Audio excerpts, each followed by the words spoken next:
So Steve, the IIC recently launched an $80 million initiative to improve SME corporate governance in Latin America and the Caribbean. So what specifically needs to improve?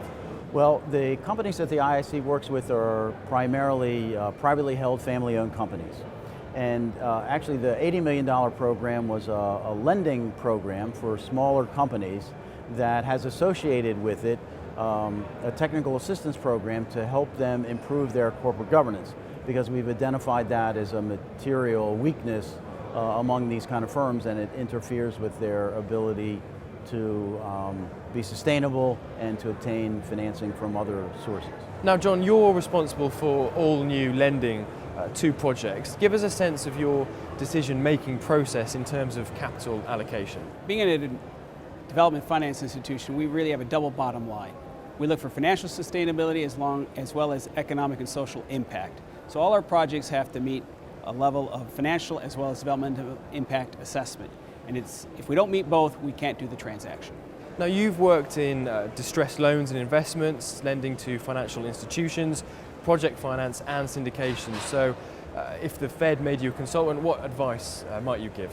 My first advice would be to reconsider hiring me as a consultant, but going with the assumption that they've actually hired me, I think one of the key considerations I would ask them to think about is the global effect of the policies that they take. Oftentimes in the United States, we just look at the effect on the US and don't look at the indirect or actually collateral benefits or causes and consequences of their policies in the world like Latin America. Steve, you joined the IIC in 1990. How has the DCM space changed in that period? Has there been a significant shift? Yes, there has. When I joined in 1990, the term emerging markets didn't exist. Debt capital markets really wasn't a term that was used. To the extent that there was access to the capital markets, it was really by sovereigns. So it's been a sort of dramatic change over the last 23 years since I joined the IIC. Finally, if you weren't working in international finance, what might you be doing? Well, the honest answer is I'd rather be playing tennis. And John, the same question to you? Well, my mother's Mexican, so I know I'd be doing something that straddles the Anglo-Latin frontier, if you will.